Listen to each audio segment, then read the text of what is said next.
Hello students, good morning. स्वागत है आपका ऑनलाइन क्लासों में गुरुग्राम डिग्री कॉलेज 5 BLM। तो अपने भारत का भूगोल चल रहा था, इसमें अपने नदियां पढ़ रहे हैं, भारत का आबोहवा तंत्र पढ़ रहे हैं। तो प्रायद्वीप की नदियां चल रही थी अपने। तो प्रायद्वीप की नदियों में आपको जो बंगाल की खाड़ी में गिरने वाली नदियां करवा दी गई थी। आज अपने पढ़ेंगे अरब सागर में गिरने वाली नदियां। ठीक है, ये देखो प्रायद्वीप में भारत की नदियां चल रही हैं, अरब सागर में गिरने वाली नदियां हो गई थी। अब आज करेंगे अरब सागर में गिरने वाली नदियां। बंगाल की खाड़ी वाली करवा दी थी आपको, ये है खंबात की खाड़ी।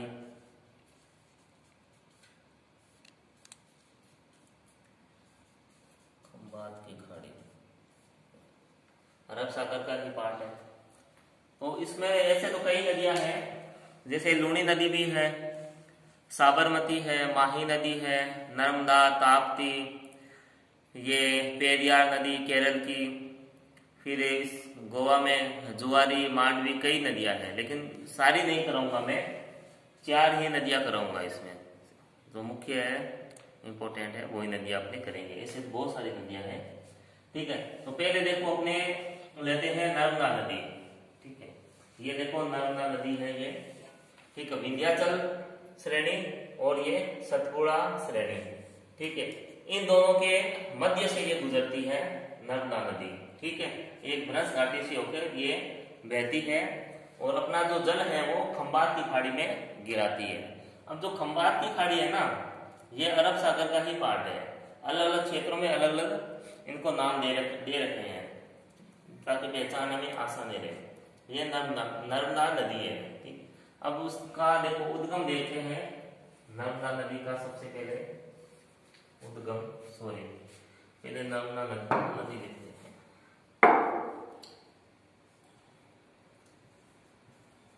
नर्मदा नदी उद्गम देखते हैं। इसका उद्गम होता है अमरकंटक की पहाड़ियों से।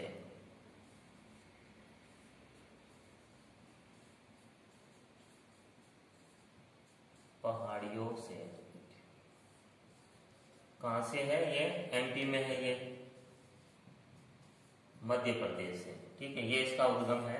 अमरकंटक की पहाड़ियां, MP से इसका उद्गम होता है। ठीक है, अब देखो इसकी लंबाई है नर्मदा नदी की 1312 किलोमीटर, ये इसकी लंबाई हो गई। अब इसका अपवाह क्षेत्र देखते हैं। अपवाह क्षेत्र इसका 93,180 वर्ग किलोमीटर। ठीक है, ये इसका अपवाह क्षेत्र भी हो गया। उसके बाद देखो ये जो नदी है, इस पर गुजरात में देखो, अब देखो गुजरात आ गया ना। अब ये बहती कहां से है? नर्मदा नदी देखो उद्गम कहां से हुआ है? MP से। मध्य प्रदेश,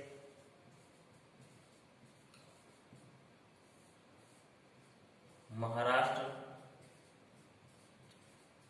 और गुजरात, इन 3 राज्यों से होकर जो नर्मदा नदी है ये बहती है। ठीक है, अब गुजरात में है, भरूच है, स्थान है, जगह है भरूच, जो कि गुजरात में है।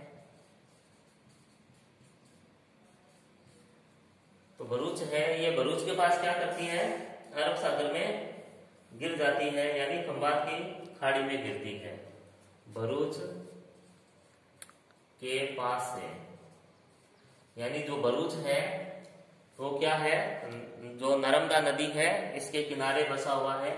इसके पास से एक खंबात की खाड़ी बहती है। खंबात की खाड़ी, ये अपना जल यहाँ गिराती है खंबात की खाड़ी। अब जब खंबात की जो खाड़ी है वो अरब सागर का ही पार्ट है, ये अरब सागर, और अरब सागर जो पार्ट है वो हिंद महासागर का पार्ट है। तो इनको अलग अलग नाम दे रखे हैं क्योंकि बहुत बड़ी जगह है, मतलब उनकी लोकेशन भी, एग्जिट लोकेशन भी तो अपने को पता रहनी चाहिए ना, कौन सी चीज कहाँ है। तो अलग अलग नामों से अलग अलग भागों में इनको बांट रखा है, ठीक है। इसके बाद देखते हैं अपने, देखो एक जलप्रपात बनाती है ये नदी, बहुत ही सुंदर जलप्रपात बनाती है जबलपुर में। जलप्रपात कहां बना रही है? जबलपुर में, ठीक है। जबलपुर में जलप्रपात बना रही है, नाम है धुआंधार जलप्रपात, धुआंधार, ठीक है, जलप्रपात।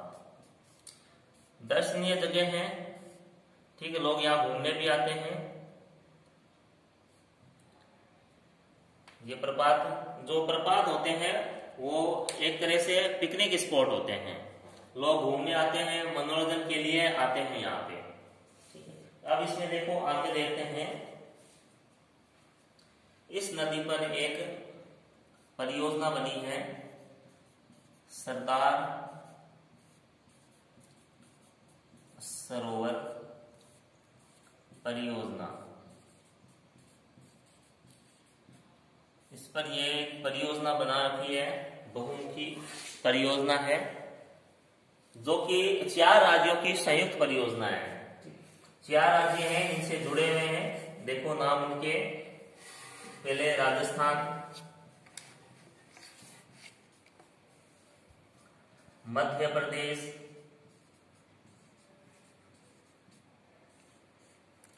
महाराष्ट्र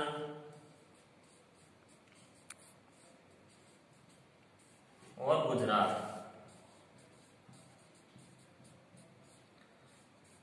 ये 4 राज्य इस परियोजना से जुड़े हुए हैं। परियोजना का नाम है सरदार सरोवर परियोजना, जो कि एक बहुमुखी परियोजना है, ठीक है।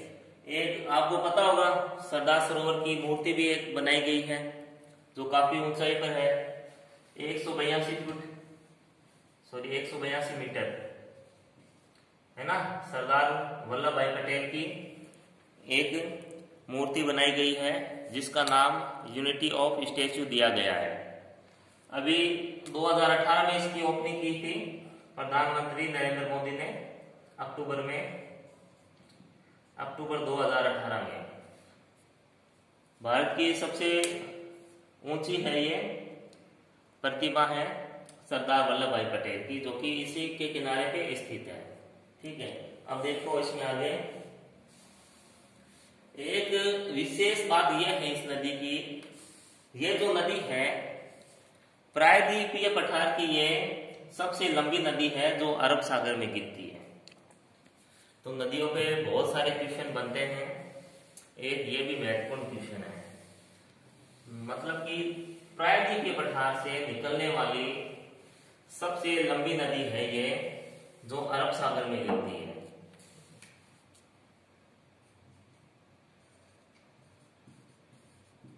अरब सागर में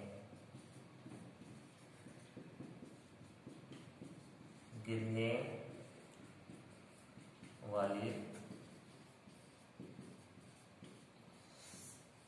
सबसे लंबी नदी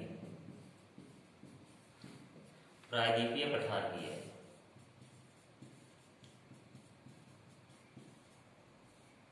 प्रायद्वीपीय पठार की।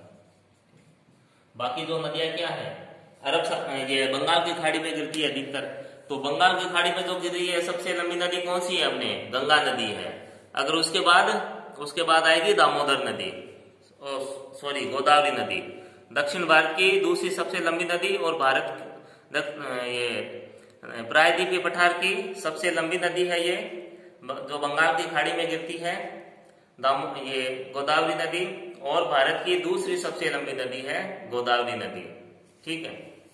तो ये है प्रायद्वीपीय पठार की सबसे लंबी नदी जो अरब सागर में गिरती है।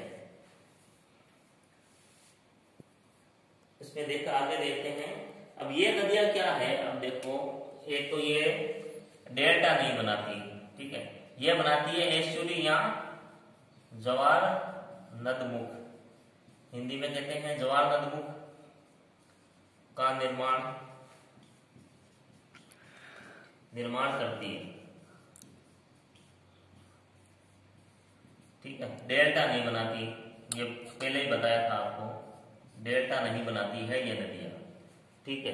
अब डेल्टा क्यों नहीं बनाती, जैसे आपको मैंने बताया था, देखो पश्चिमी घाट अपनों ने पढ़ा था, ये पर्वतीय क्षेत्र है यहाँ, ठीक है। ये मैप में देखो आप, ये जो पश्चिमी घाट है यहाँ गुजरात से लेकर ये यहाँ कन्याकुमारी तक, तो पश्चिमी घाट जो पथरीला है और इनकी लंबाई भी कम है नदियों की, तो ये क्या अपने प्रवाह स्थान से सीधा ही बिना मैदान बनाए हुए, बिना डेल्टा बनाए हुए ये सीधी समुद्र में गिर जाती है नदियां, ठीक है। तो इसलिए ये डेल्टा नहीं बना पाती, ये ज्वार नदमुख या एस्चुरी बनाती है ये नदियां, ठीक। वो देखते हैं इसमें,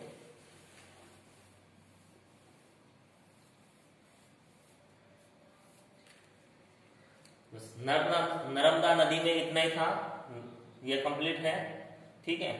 अब नेक्स्ट नदी करेंगे अपने ताप्ती नदी। तो ताप्ती नदी है, ये भी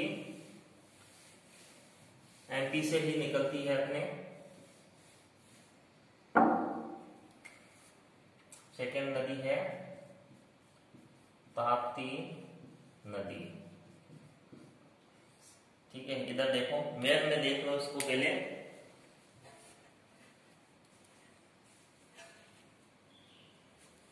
देखो मैप में देखो, ये है देखो सतपुड़ा की श्रेणी, ठीक है, ये है अजंता की पहाड़ियां, ठीक है, अजंता की पहाड़ियां महाराष्ट्र में है, ठीक है। तो ताप्ती नदी का जो उद्गम हो रहा है देखो सतपुड़ा और अजंता की श्रेणियों के बीच से हो रहा है, ठीक है। तो यहाँ ये भी बनस घाटी से निकलती है, ठीक है। नर्मदा का किससे हो रहा है, विंध्याचल और सतपुड़ा के बीच से, और ताप्ती का उद्गम हो रहा है सतपुड़ा और अजंता की पहाड़ियों के बीच से, इसका उद्गम होता है। और ये भी अपना जल क्या करती है, खंबात की खाड़ी यानी अरब सागर में अपना जल गिराती है, ठीक है। अब देखो इसका उद्गम देखते हैं, इसका मध्य प्रदेश के बैतूल जिले में, ठीक है, उद्गम है इसका,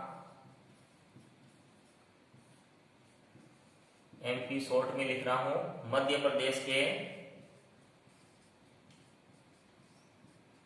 बैतूल जिले में, ठीक है, एक स्थान है मुल्ताई नामक स्थान के पास, जिले में मुल्ताई नामक स्थान के पास, ठीक है, स्थान के पास ये सतपुड़ा श्रेणी से,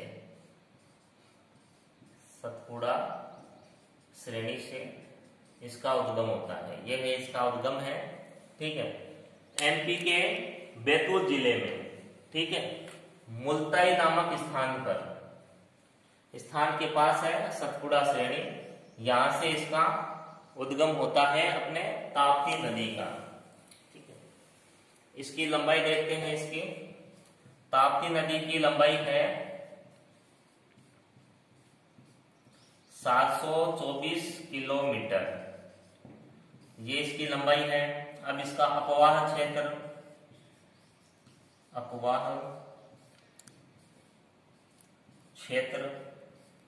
इसका अपवाह क्षेत्र है देखो 64,750 वर्ग किलोमीटर, 64,750 वर्ग किलोमीटर, ठीक है, ये है इसका अपवाह क्षेत्र हो गया।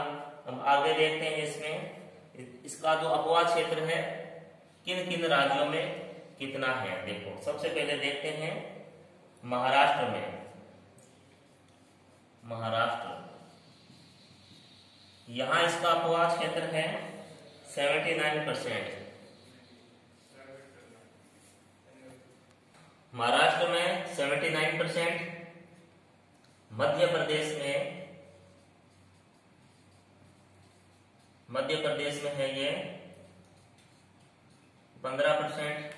फिर गुजरात में इसका अपवाद क्षेत्र है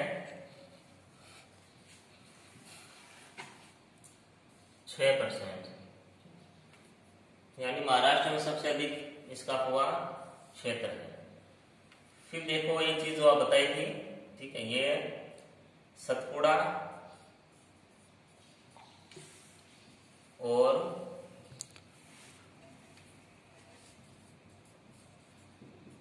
अजंता की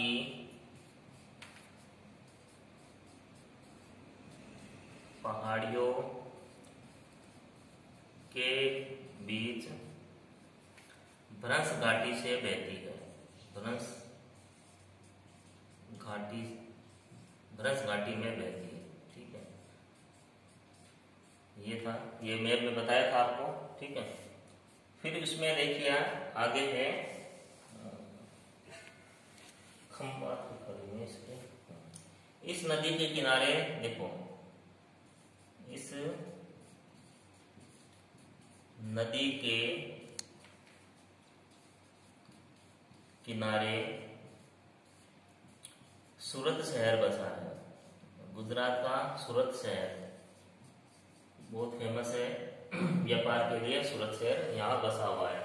उसके बाद देखो इसमें परियोजनाएं हैं, एक तो है काकरा पार और एक है उकाई, ठीक है।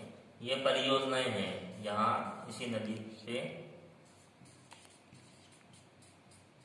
इसी नदी का जो जल है, जल का यूज होता है, नदी के ऊपर नहीं है, ठीक है। काकरा पार और उकाई है परियोजनाएं हैं जिनमें इस नदी का जो जल है इसका उपयोग किया जाता है। अब जो काकरा पार है ना, ये देखो ये है यहाँ पर परमाणु संयंत्र है, ये परमाणु के द्वारा यहाँ विद्युत बनाई जाती है, बिजली बनाई जाती है काकरा पार गुजरात में, ठीक है। क्योंकि देखो कोयला और पेट्रोल सीमित है, तो जो परमाणु से जो बिजली बनती है ना वो बहुत अधिक बन जाती है। परमाणु का कम यूज करते हैं और उस कम परमाणु से अधिक बिजली बन जाती है, ठीक है। और एक इसी तरह का परमाणु संयंत्र हमारे राजस्थान में भी स्थित है, ठीक है। तो आपको उसका नाम बताना है, कमेंट बॉक्स में लिखना कि राजस्थान में जो परमाणु संयंत्र स्थित है उसका क्या नाम है और कहाँ पे स्थित है, ये आप कमेंट बॉक्स में बताओगे मुझे, ठीक है। अगर कमेंट बॉक्स में नहीं तो मैसेज करके बताओगे मुझे, ये आपको होमवर्क दिया है आज का, ठीक है। उसके बाद ये देखो नदी क्या करती है, खंबात की खाड़ी में अपना जल गिरा देती है। खंबात की खाड़ी में जल गिराती है।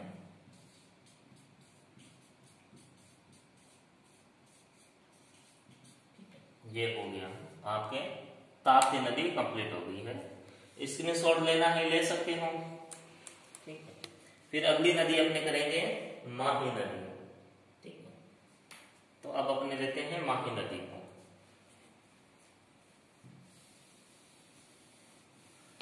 माही नदी है, ये भी एमपी से ही निकलती है, एमपी के धार जिले से ये निकलती है और ये राजस्थान में भी बहती है, राजस्थान के दक्षिण में। ये देखो थर्ड नदी करवा रहा हूं मैं, ये माही नदी, माही नदी उद्गम देखो इसका उद्गम है धार जिले में है, मध्य प्रदेश के। एमपी लिख दिया है शॉर्ट में, एमपी के धार जिले में विंध्याचल पर्वत से,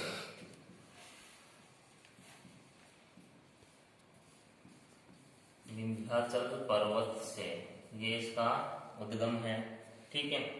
फिर देखो इसकी लंबाई,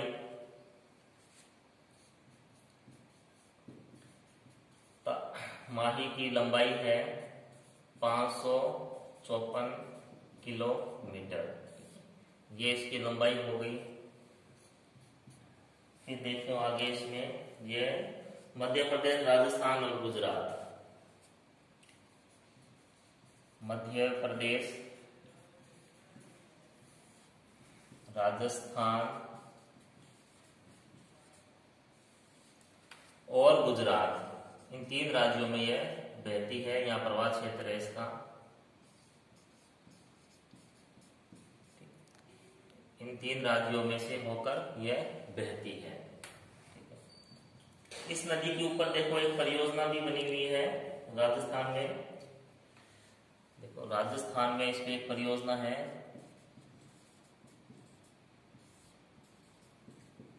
एक परियोजना है, देखो नाम है उसका माही बदार सागर। माही बदार सागर परियोजना है।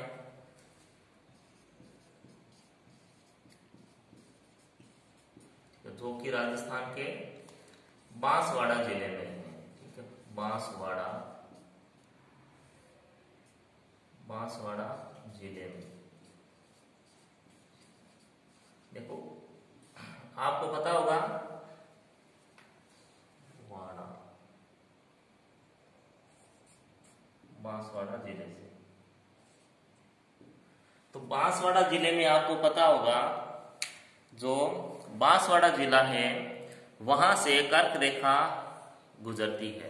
राजस्थान में जो बांसवाड़ा जिला है यहां से कर्क रेखा गुजरती है। ठीक है, और डूंगरपुर है उसको टच करते हुए निकलती है, लेकिन बांसवाड़ा के बीच में से कर्क रेखा निकलती है। अब जो माही नदी है वो कर्क रेखा को 2 बार काटती है। ठीक है, 2 बार काटने का क्या मतलब हुआ? ठीक है, जब नदी बह रही है, एक बार यहां से इसको काट दिया, ठीक, यूं बह रही है, दूसरी बार यहां से इसको काट दिया। ठीक, अब कर्क रेखा तो क्या है? काल्पनिक रेखा है। ठीक है, काल्पनिक रेखा इसको मानी गई है, लेकिन ये नदी इस तरह से बहती है अर्धचंद्राकार में, तो ये 2 स्थानों पर से काटती है। ठीक है, इस तरह से काट देती है 2 स्थानों पर। ठीक है, ये भी बहुत महत्वपूर्ण है। यह नदी